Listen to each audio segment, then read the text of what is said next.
유사이에서는 우리가 입시과학이라는 이 타이틀은요, 여러분들이 이 세상을 살아가다 보니까 여러 가지 경험한 것들이 있을 겁니다, 그죠? 자연현상이 됐다. 그런 경험한 것들에 대해서 우리가 이제껏 중학교 내용을 또는 이제 뭐 고등학교 공부를 미리 땡겨서 공부해 마시지만 그런 거하고 서로 연결된 많은 링크들을 찾고, 그래서 여러분들이 자소서라든지 뭔가 또는 면접 때 답할 그런 건적거리를 만드는 과정입니다.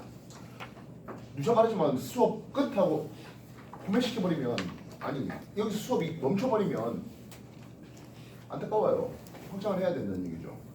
그래서 나는 왜 이런 현상에 대해서 관심을 가졌고 이런 현상에 대해서 공부하다 보니까, 또는 학교에서 진도 중학교 1, 3학년 내신 진도 나가는 과정에서 이거하고 유사한 것 같아.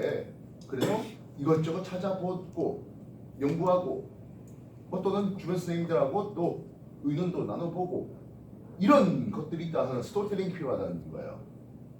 내가 쭉 적어주는 거 이거 싹 보고 베낀다. 이거는 그냥 일반 수업과 다르지 않잖아요. 선생님은 뭐 자주 언급했지만 뭐 어릴 적에 그렇게 뭐 넉넉한 상황은 아니었습니다. 어머니가 뭐 시골이란다. 그러니까 시장에서 뭐 노점상부터 시작을 해갖고 아버지가 또 뭐 이것저것 조금씩 더 버르시고, 그래서 뭐 경남 진주 극강촌에서 많이 좋아서 진주시지. 우리 있는 골목 넘어가면 논이 쫙 펼쳐져 있는 진주시 딱 경계에 집이 있었습니다. 진주시 넘어가면 이제 또락 하나 건너면 진양 군이 되는 그런 상황이에요.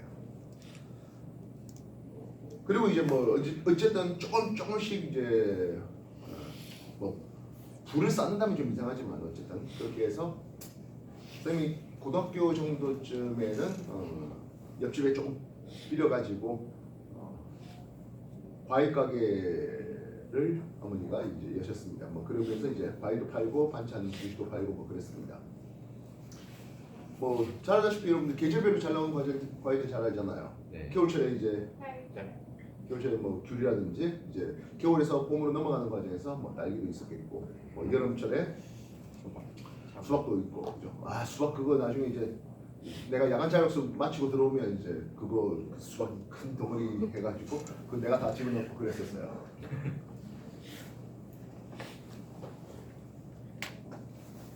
그리고 이제 가을이네요. 가을에 많이 파는 게 뭐다? 사과, 배. 특히 이제 이런 것들은 제사상이 많이 올라오죠. 자, 뭐 결국엔 어머니는 이제 말 그대로 소매상이죠. 말 그대로 소매상이에요. 그래서 과일값의 등락에 굉장히 휘청합니다. 우연인지 모르겠지만, 그다음에 여동생, 맨 마지막 여동생, 막내 여동생의 사돈댁은 과일 도매상을 하고 계십니다. 별별 신기한 과일들 다 있어요, 요즘에는. 어쨌든. 근데 과일값이라는 게, 특히 소매값이라는 게 참 안정화되기가 어려워요. 수요 공급이 들쭉날쭉하죠. 특히 이제 추석쯤 되면 수요도 많죠. 공급도 많아요. 그렇게 되면 괜찮아요. 수요도 적고 공급도 적으면 괜찮아요. 문제는 수요는 많은데 공급이 적을 때 얘기예요. 누가 공급량을 적게 해줍니까 하는 거예요. 과일 과수원 한 사람이 공급량을 적게 해주겠습니까 하면 절대로 그러지가 않아요. 과일이 무슨 쌓아놓고 그렇게 할 수 있는 성질이 아니잖아요. 물론 이제 뭐 냉동시키는 기술도 요즘에 이제 발달되긴 했습니다만은, 그리고 사과나 배는 그나마 좀 보존성이 좋습니다만은, 수박, 딸기 이건 뭐 그냥 금방 물러터지고 금방 농해버리고 합니다. 문제는 천재지변에 의해서 과일의 공급량이 제한될 때이에요. 추석이 언제 걸립니까 하면 9월 말 10월 초 뭐 이 정도쯤에 걸립니다. 뭐 작년도 그랬던 것 같고요, 그죠? 뭐 재수없게 9월 초순에 뭐 걸리는 경우도 없잖아 있긴 합니다만은 어쨌든 태풍 언제 오죠? 태풍이요? 보통 이제 여름 때 이제 많이 오잖아요. 뭐 빨리 올 때는 6월부터 오고 뭐 한참 올 때는 이제 보통 뭐 7, 8월에 많이 옵니다. 근데 가끔 가을에. 예 그렇죠. 뭐 항상 가을에 항상 10월에 항상 9월에 왔으면은 대비를 할 거 아니에요. 근데 몇 년에 한 번씩 9월에 쓱 태풍이 와요. 그럼 과일 가게 망해. 박살이 나요. 쌤 아내의 친구 쪽은 과손을 또 했어요. 근데 수확하기 직전에 태풍 오고 이러면 낙과 떨어지면 그냥 말 그대로 한 농사 박살나는 거예요. 태풍 오기 전에 일단 그러면 따야 되는데 그러면 아직 당도가 높지 못하면 또 그건 또 상품성이 떨어지고 낙과되면 당연히 상품성은 개박살납니다. 그렇다고 비닐하우스를 뭐 그 넓은 몇천 평에다가 쳐놓을 수 있는 성질도 아니고 제발 좀 태풍이 좀 이렇게 좀 벗어났으면 하는 그런 뭐 마음으로 기도할 수밖에 없었던 부분이죠. 자 그렇다면 왜 정기적으로 왔으면은 그러려니 할 텐데 부정기적으로 오다 보니까 왜 하는 부분인 것 같습니다. 어떤 문제일까요? 분명히 현상이 있었으면 과학적으로 왜 원인을 밝혀야 될 거 아니겠습니까?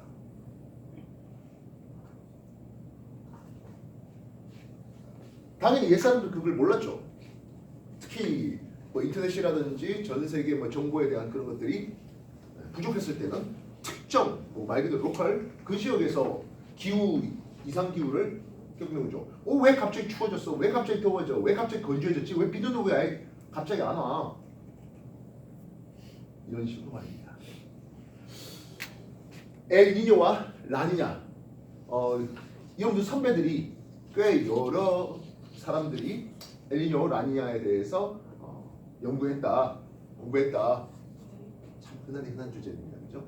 참고로 엘니뇨 라니냐는요 정규 고등학교를 마치는 과정, 즉 일반계 고등학교에서는 1학년 통합과에 나옵니다. 2학년 지구과학 1에 나옵니다. 3학년 지구과학 2에도 나옵니다. 물론 배우는 과정이 조금 더 확장, 용어들이 확장됩니다. 여러분한테는 세페이드 3F를 통해서 엘니뇨 라니냐를 이미 설명을 했습니다. 나 수업을 했던 사람들이 좀 있죠. 물론 새로 들어온 친구들은 좀 안 했습니다만은 그래서 그 전반적인 좀 얘기를 한번 다뤄볼까 하겠습니다. 뭐 이미 앞에서 나오고 공부 다 한 친구들은 아이씨 아는 건 뭐 또 얘기하냐 뭐 이랬을 거예요. 아니요, 새로운 마음가짐으로 하겠습니다만은 예, 요거 가져가십시오.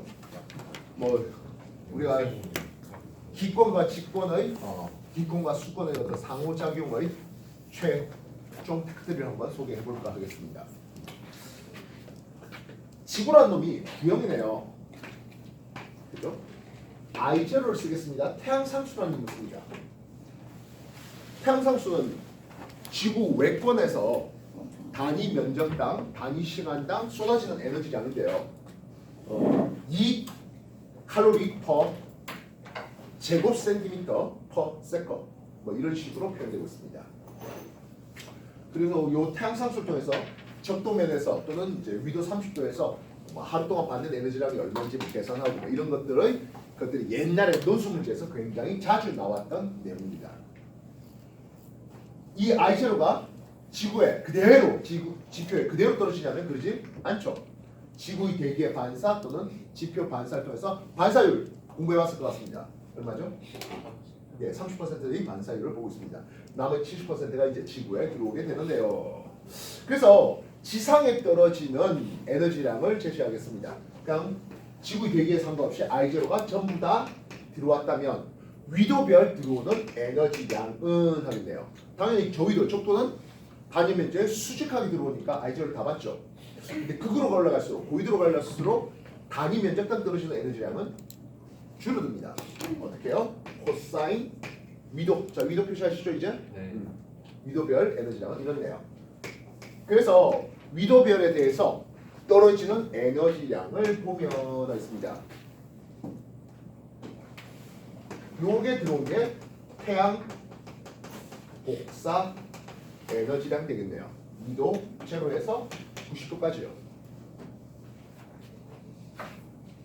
태양 복사 에너지는 당연히 비지블 라이트 가시광선도 있고 UV 자외선도 있고 IR 적외선도 있습니다. 그 중에 가장 큰 에너지를 가진 놈은 이 세 가지 파장 중에 누굽니까? UV예요?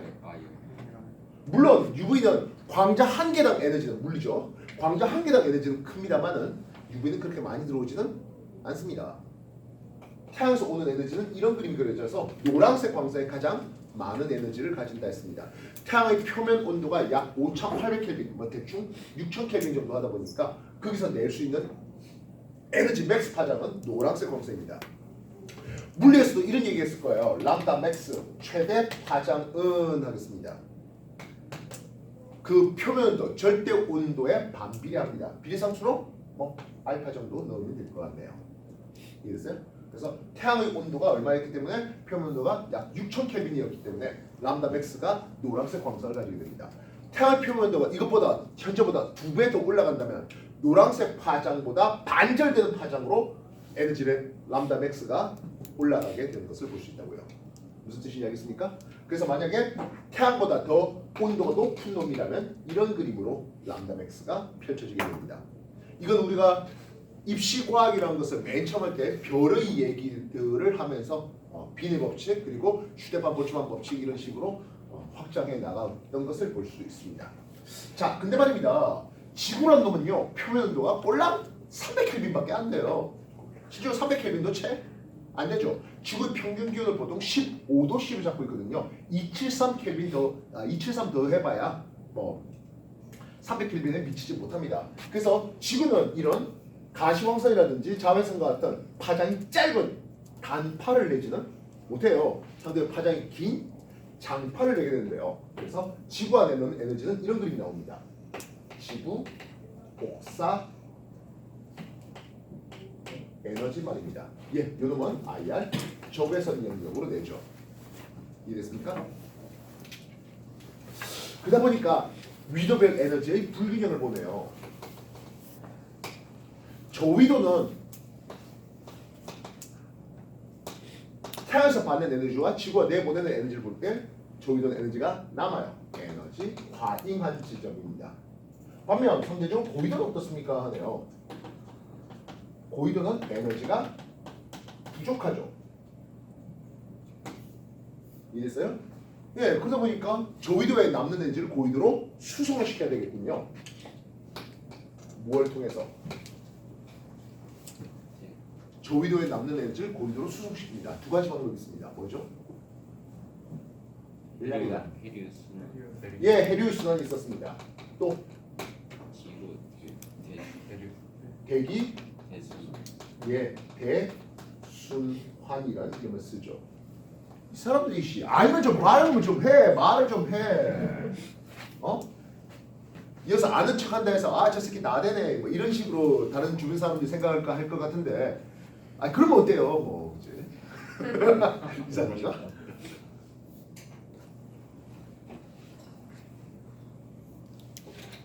정리해 주십시오.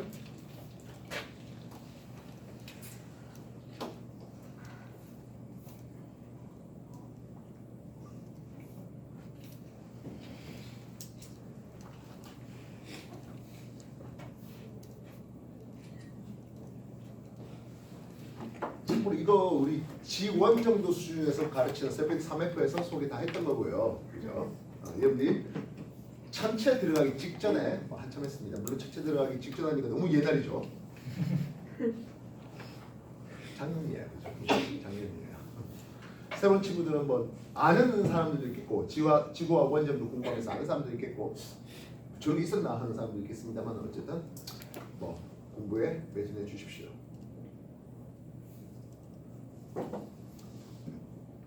늦게 온 사람은 나중에 추석 다시 알려주시기 바라고요. 자, 그러다 보니까 대기대 수송과 해류의 수송을 통해서 에너지를 수송한다 했잖아요. 그래서 저위도에서 고위도로 에너지 수송량을 보면은 위도 38도에서 에너지 수송량이 제일 많은 것을 볼 수가 있습니다. 어디죠 여기가? 우리나라. 그렇죠. 우리나라에 있는 지역이에요. 그래서 끄트가면 태풍이 지나가면서 저위도의 열에너지를 고위도로 수송시켜 줍니다. 끄트가면 온대 저기압이 지나가면서 찬 공기를 저위도 쪽으로 내려보내 줍니다. 그런 것들이 모두 다 지구의 열적 평형을 이루기 위한 몸부림이라고요.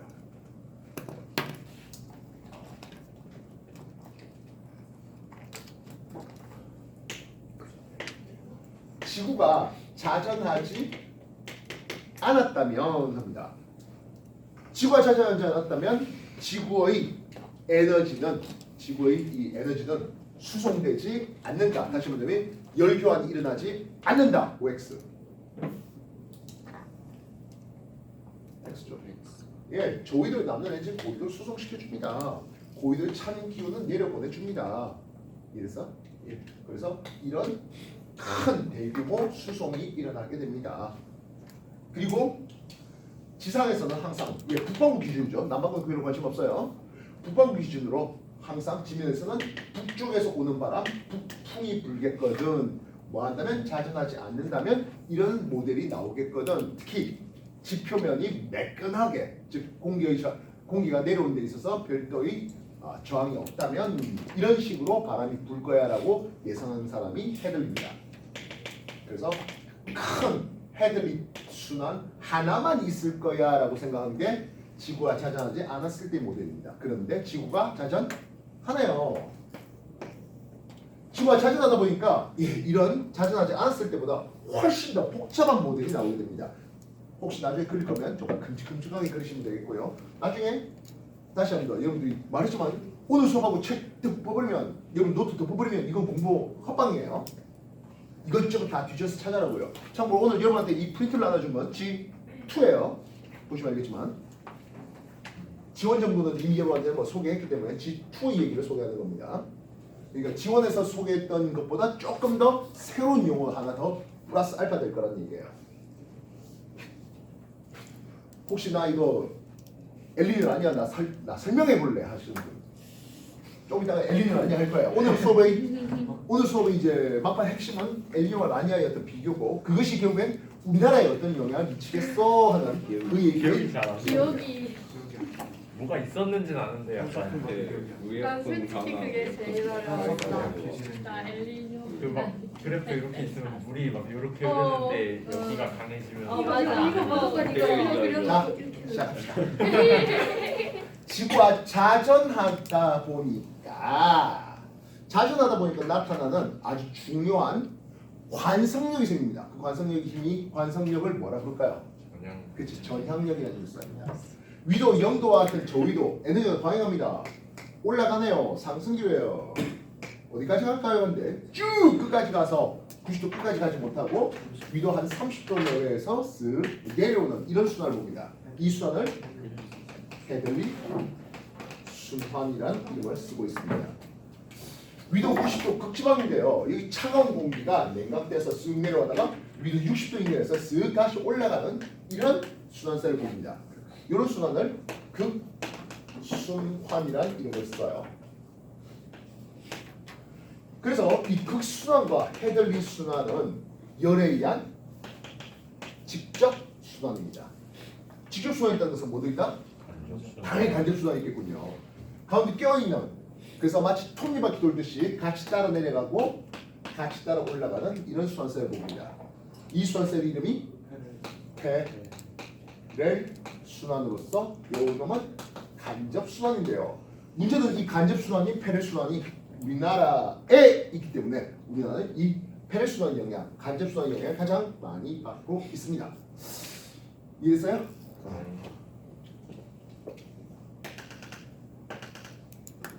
과거 여러분들이 고기압과 저기압을 공부해 본 바가 있을 겁니다. 고기압이요, 바람이 시계 방향으로 불어 나간다 했었죠. 그리고 하강 기류가 생기네요. 하강 기류, 단열 압축을 통해서 기온이 올라가면서 있던 구름도 소멸시키는 날씨가 맑은 날씨입니다. 그러다 보니까 고기압은 별로 관심이 없어요. 뭐가 관심 있다고? 저기야. 당연히 저기압이 관심 있죠. 저기압은 바람이 반시계 방향으로 불어 들어오게 됩니다. 그래서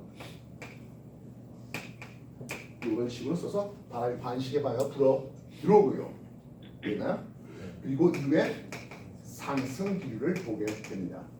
연력학 쪽에서 한번 소개가 됐을 부분이긴 합니다. 연력학도 우리가 입시 과학을 통해서 연력학을 한번 소개해봤습니다. 공기가 위로 올라갔어요. 주변에 기압이 낮으니까 공기가 스스로 팽창했습니다. 이 팽창 이름이 단열 팽창이에요. 이렇게 단열 팽창하다 보니까 자기의 내부 에너지를 잃려요. 온도가 내려가요. 냉각돼요. 있을 점에 도달했어요. 수증기가 응결되네요. 물방울 맺히고 날씨가 흐림, 심지어 비 오고 눈 오고 하는 이런 날씨가 벌어지겠고, 그래서 우리는 저기압이 훨씬 더 중요하거든 하는 내용이었습니다.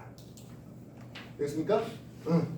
그렇다면 위도 0도로 한번 생각해봤습니다. 공기가 상승하네요. 무슨 일이 벌어진 거지? 저기압되죠. 저압되죠. 그래서 이 적도 저압대라는 이름을 쓰는데요.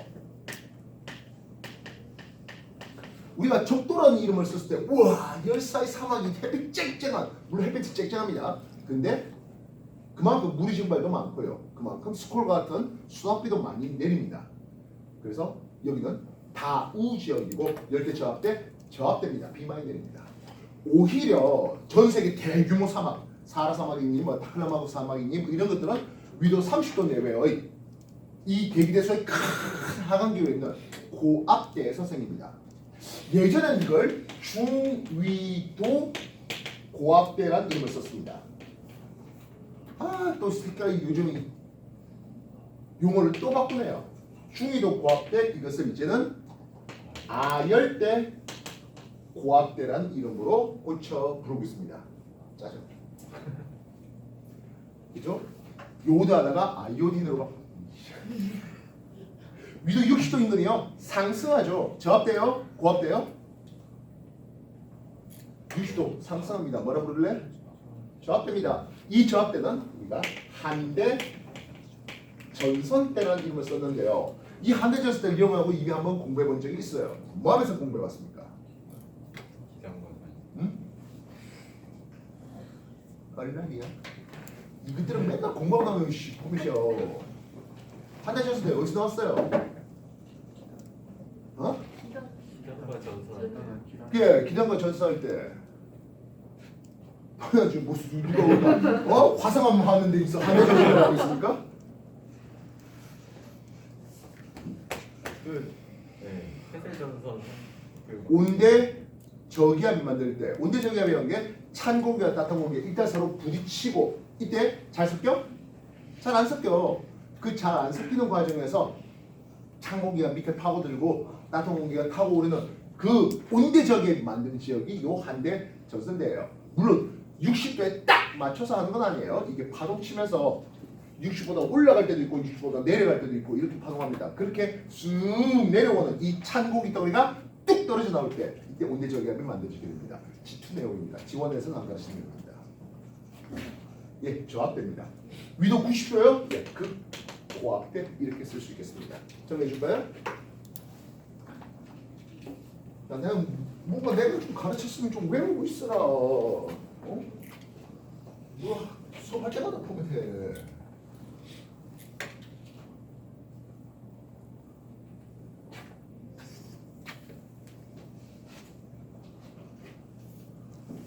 저기 하람인가요? 저기 프린트 하나 있는데 그거 가져가십시오.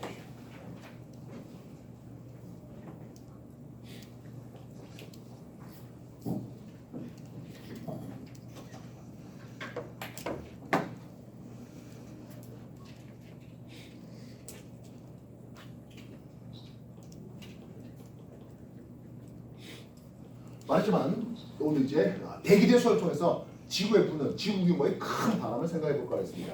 해들 수단이네요. 북쪽에서 남쪽을 향해서 내려와야 되는 바람이겠습니다. 그런데 말입니다. 지구 자전의 효과를 고려해야 될 것 같습니다. 지대마에 어느 쪽으로 휜다? 오른쪽으로 휘겠습니다. 이해됐어요? 바람은 북쪽에서 오는 바람이면 북풍이라는 이름을 씁니다. 이건 북쪽과 동쪽 방향에서 오는 빅동 무역풍이 되겠고 이 무역풍대를 30에서 0에서 30도 사이를 무역풍대를 합니다. 남반구는 이와 반대. 반대로 그럼 이걸 뭐라 부를래요? 남. 남서요? 아, 지금 남동 무역풍대가 되겠죠. 됐습니까? 자, 그 다음에 편의수단 남쪽에서 올라왔어야 되는데 역시 진행 방향이 오른쪽 휘게 만듭니다. 무슨 바람이라고? 풍. 서풍 되고 있네요. 예, 이쪽에서는 극동풍이 붑니다. 당연히 가장 관심 있는 건 뭐다? 서풍이 가장 관심 있죠. 거기 있나? 네. 엘리를 안전하기 위해서 지금 계속 그 중간 단계를 해주고 있는 거예요. 이거 다 알고 있어야 되는 건데요. 다 알고 있더라고 믿어 의심치 말아야 될까요? 정해 주십시오.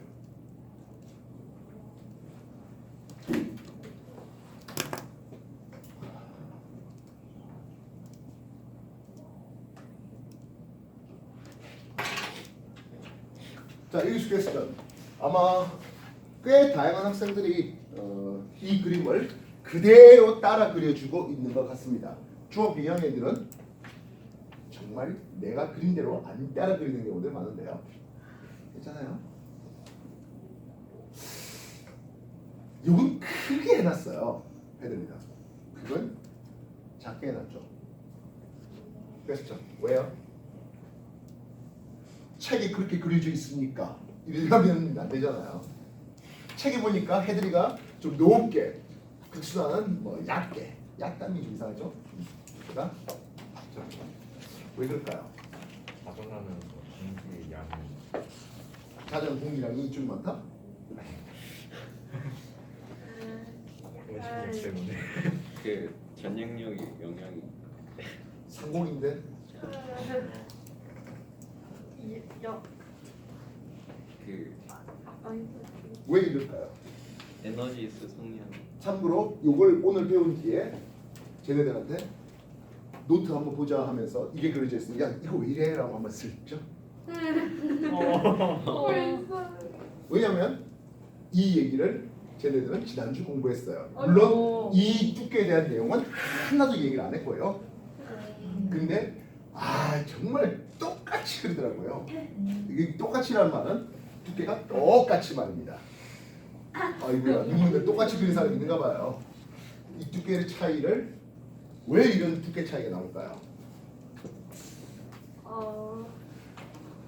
우리가 기권의 층상 구조 이거 중1, 3 언제 나오는데? 3. 중3 때 나오나? 네.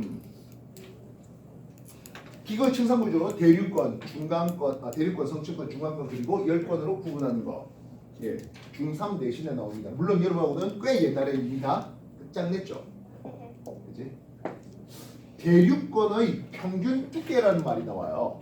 그지? 대륙권 평균 두께. 그 말은 평균이란 말은 어느 쪽은 좀 더 높고 어느 쪽은 좀 더 낮은 쪽이 있겠죠. 저위도 쪽은 한 15km까지 높게 올라가고요. 고위도 쪽은 약 한 8km밖에 안 올라갑니다. 자, 현상이었습니다. 결론이 그럼 왜 이용해야 되겠죠? 왜 저위도는 15km까지 높게 올라가고 고위도는 8km밖에 안 될까요?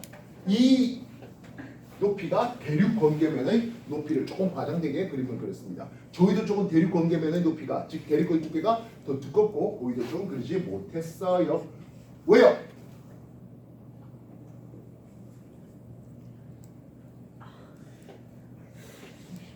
정현아, 도대체 이거 왜 잘 온 거야? 저 체력 저질 저거. 왜요?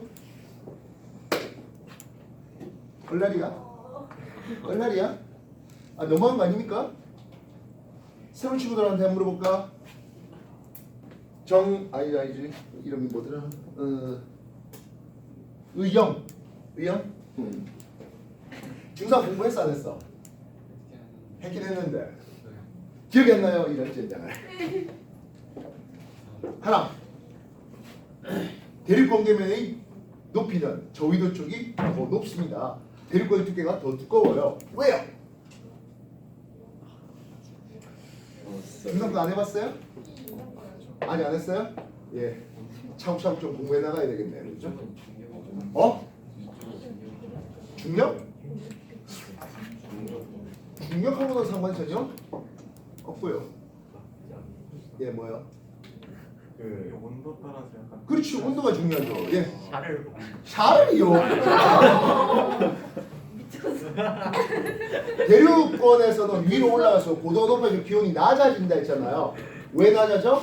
지표가 내는 복사에너지를 밑에 있는 공기들이 먼저 처먹고 나니까 위쪽은 기온이 낮아져야 됩니다. 그렇다면 저희도 쪽은 당연히 기온이 높잖아요. 지표의 온도가 높잖아요. 그래서 지구가 내는 열기, 지구 복사에너지량이 많아서 대륙공기의 높이가 높은 또는 대륙거리 두께가 상대적으로 더 두꺼운 이런 현상을 보게 됩니다. 이해됐어? 네. 대륙공기의 두께가 두꺼운 건 지표의 온도가 더 높기 때문에. 너무 딴 얘기 아니에요? 이거 안 배웠어? 중3 때? 아 중3 때란다. 중3 내신 미리 땡겨서 공부할 때 안 했어요? 안 했어요? 했던 것 같습니다. 했던 거 같죠? 저거요 참고로 그럼 당신도 내신 오래 쳐야 되는 게야 그지? 중3 내신 기꺼이 침상 구조하면서 그지? 왜 이런 그림 나오는지 약간 네. 우리가 하나의 어떤 그래프를 걷고 중학교 1학년 때 가르칠 때, 중3 때 가르칠 때, 고1 때, 고3 때 가르칠 때 자꾸 얘기를 확장시켜 나가야 돼요. 근데 그 확장시키기 위한 전 단계, 그 옛날에 배웠던 거를 뭐였더라 이래버리면 가르치는 입장에서는 좀 너무 힘 빠지잖아요. 안 그래요? 맞아요. 힘내세요 선생님이에요.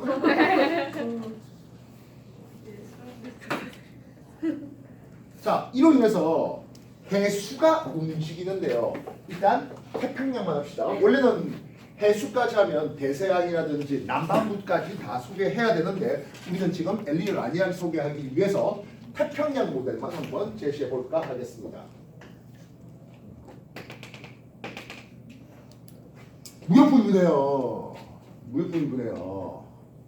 그래서 훨씬 더 복잡한 프로세스가 있습니다. 지구와 투에 들어가면 이제 수압 경도력과 전향력 요까지 요구되는 내용들이에요. 그래서 이 바람에 의해서 무역풍에 의해서 물이 흘러가는데 어떻게 흘러간다? 이런 식으로 흘러가는 거예요.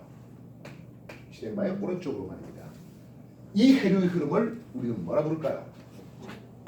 북적도 해류라는 이름을 씁니다. 그럼 편서풍대에 따라서 여기가 태평양이었습니다.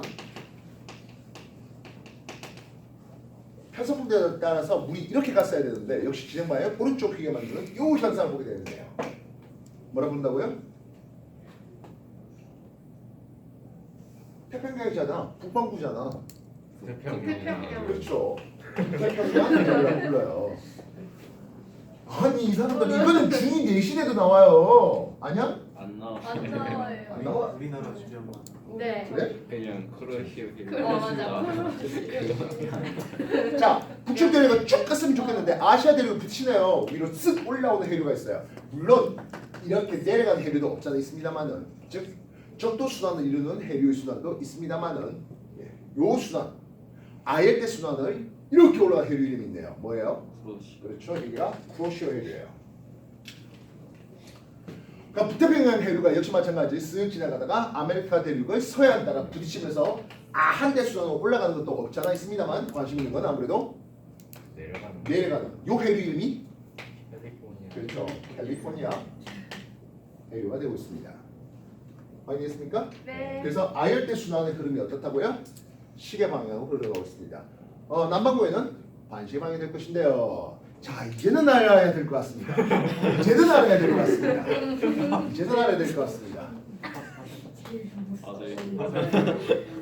쿠로시오를 한 줄 위로 올리네요. 이건 저위도에서 고위도로 올라가는 날개예요. 나 이런 기억나.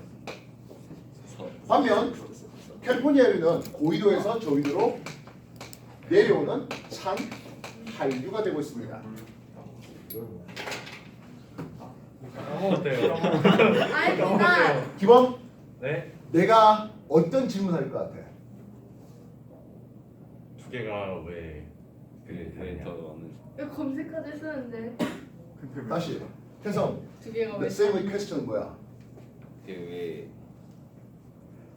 크로에시아 해면은 화살표 한 개고 캘리포니아는 두 개. 그렇죠. 맞아요. 왜 기억을 검색하지 쓰는데. 저기서 고위도로 흘러가는 요 해류는요. 태평양을 동쪽을 따라 흘러요, 서쪽을 따라 흘러요? 서쪽. 서쪽이죠. 그래서 크루시오 해류는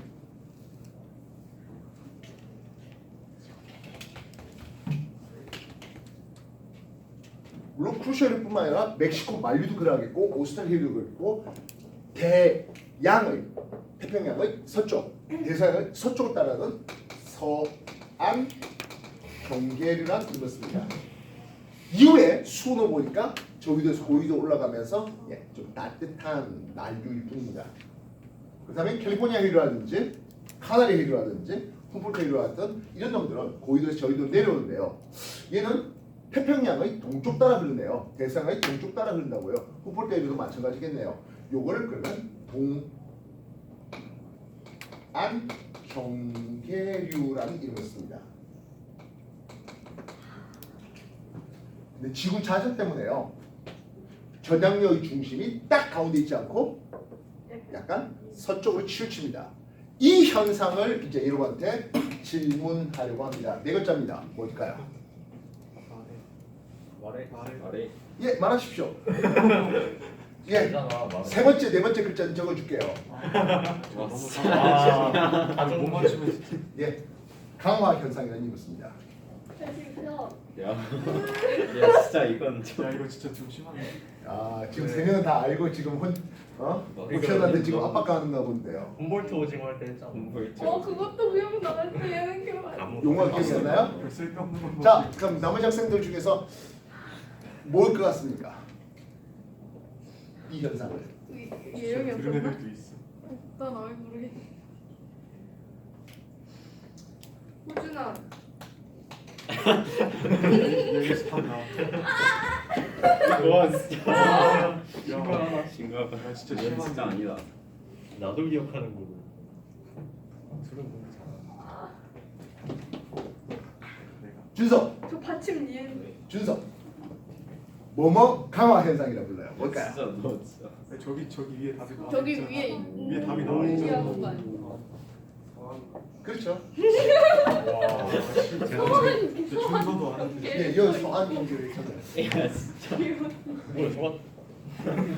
성한 강화 현상을 불러요. 남들 그래서 저위도에서 고위도로 흘러가는 요 놈은 서한 경계류는 유속도 빠르고 그리고 폭은 좁고 그리고 흘러가는 깊이는 깊은 그렇게 쭉 올라갑니다. 반면 동안 경계는 세월아 내월아 천천히 넓게 퍼져서 얕게 흘러가는 현상을 볼 수 있습니다. 서한강 현상 꽤 중요한 현상이에요. 자, 지금까지 여러분한테 엘니뇨 라니냐를 하기 위해서 중간설을 풀었습니다. 이제 엘니뇨 라니냐를 얘기해 보도록 하겠습니다. 지금까지 한 거 정리해 주십시오. 그러니까 원래 니들 공부량이 잘 됐으면 엘니뇨에 빡 순간 들어갔어야 되는데 서한강 현상까지는 이제 검색기록에 있을 텐데. 네. 미안하다 그래. 약간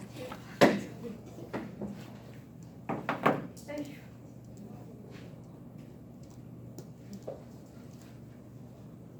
지금 몇 시야? 10시가 몇 개 많이 가지?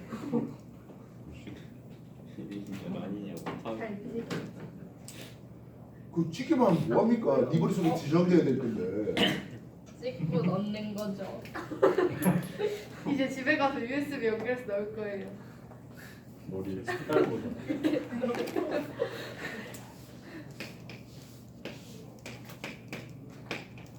자, 평상시를 볼까 하겠습니다. 평상시 1번 무역풍이 잘 불어오네요. 2번 그래서 북쪽도 해류 및 남쪽도 해류가 잘 흘러가요. 3번 그러면 서태평양 쪽은 하고 있습니다. 태평양의 서해안 쪽, 인도네시아라든지 말레이시아라든지 이런 쪽입니다. 인니는 인도네시아 쪽을 얘기하고요. 말리에는 말레이시아를 얘기하는 한자예요. 그럼 이쪽은 뜨거운 물이 많이 오잖아요. 그래서 공기의 상승도 잘 일어나고요. 더 앞대예요. 구름도 잘 피어오르고요. 비도 잘 내리는 다우 지역이에요. 그렇게 뜨거운 물을 많이 보내다 보니까 이쪽엔 물의 양이 부족해서 심층수가 올라오는 심층수의 용승이 있어요. 물론 이거 심층수 용성하기 위해서는 심해순환까지 소개를 해야 되는데 어쨌든 심층수 용성이 있는 여기가 네 번째 동태평양 지역이에요. 동태평양 지역 쪽은 대표적으로 페루 인근을 들 수 있습니다. 그럼 여기는 심층수가 용성하는 과정에서 여러 가지 영향력을 싹 끌고 올라와요. 그리고 상대적으로 서늘해요. 여기는 좋은 어장이 형성되고 있는 장소고 고압대가 걸리고 있는 상황입니다 하겠어요. 여기가 뭐라고요? 평상시의 그림이에요. 근데 여러 가지 이유로 참말로 그 이유를 딱 하나 꼬집을 수가 없는데요. 여러 가지 이유로 1번 무역풍이 약화됩니다. 바로 잘한가? 젠장한. 그러니까 북쪽도 해류 및 남쪽도 해류의 그림도 약화되네요. 그러다 보니까 3프라임 여기는요 서태평양에 있거든요. 옛날에는 뜨거운 물이 많이 와서 비도 많이 내리는데 이젠 비가 잘 안 내려요. 가뭄이라든지 산불 피해가 일어나요. 4프라임 여기는 이제 심층수 용승이 잘 안 돼요. 뜨거운 물이 그대로 남아 있어요. 비가 많이 내려요. 호우가 그래서 홍수 피해를 입기도 하네요. 어장도 작살나요. 요게 크리스마스 인근쯤에서 부정기적으로 일어나요. 부정기적으로. 정기적으로 일어났으면 참 좋았을 텐데 그렇지 않고 3년, 8년 뭐 이런 이상한 주기를 가지고 한 번씩 일어나요. 크리스마스 아기 예수 남자아이 그걸 스페인어로 엘니뇨라는 이름을 씁니다. 그렇다면 반대로 라 니냐라고 불러주네요. 그럼 어떻게 될까요? 너무나 무역풍이 강화되는 거죠. 북쪽도 남쪽도 해류가 확 많이 올라가네요. 그렇다면 3 더블 프라임 이쪽 뜨거운 물이 와도 너무 많이 와. 비가 와도 너무 많이 와. 어떻게 돼? 홍수 피해가 작살나요. 그럼 여기는 물고기가 정말 잘 잡힐까요? 심층수 용승이 올라와도 너무 올라와요. 냉해 피해를 입어요. 이해됐습니까? 여기가 동태평양 얘기예요. 자, 그럼 여기서 질문. 오늘 앞에 서두에서 여러분한테 던졌던 이야기가 뭡니까? 오늘 뭘 얘기하면서 여러분한테 엘리는 안녕을 얘기하려고 했었습니까? 과일 수급이 병신 만들게 만드는 게 결국엔 가을에 오는 태풍. 언제일 것 같아요? 당연히 평상시는 아니죠. 네. 언제일 것 같아요?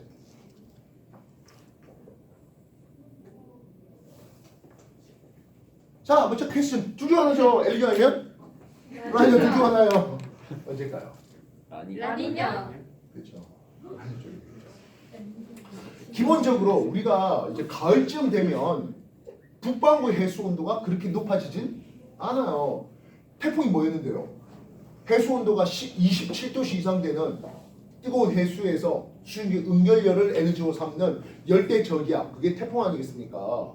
근데 일반적인 상태라면은 이제 가을쯤 되면 북반구의 해수 온도, 적도 인근의 이쪽에 그렇게 큰 손이 높아지진 않아요. 특히 우리나라에 영향 주는 해역에서는 말입니다.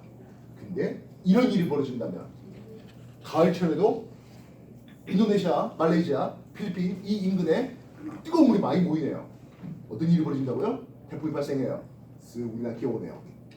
그래가지고 아직 과일 다 익은 거라서 단맛이 돌기 직전에 강한 바람과 함께 낙과 강한 비와 함께 낙과 젠장할 과일값 천정부지 어머니 좋아져요. 우리네 제사상이면 차례상이면 그거 해놨는데 과일 올려야 되는데 다 여기도 많이 올라가나 보죠.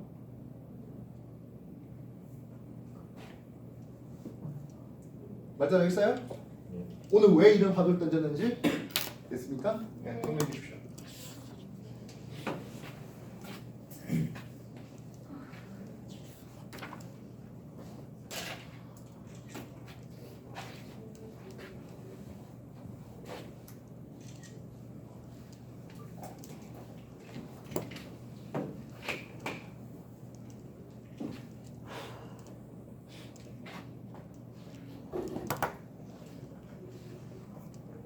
지금 몇 시대 있어?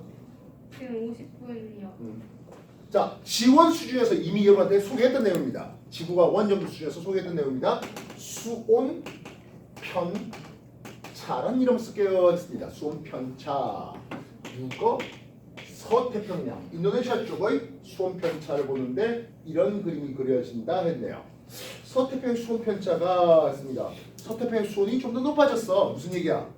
엘니뇨야, 라니냐야? 서태평양 이쪽의 수온이 좀 더 높아졌대. 뜨거운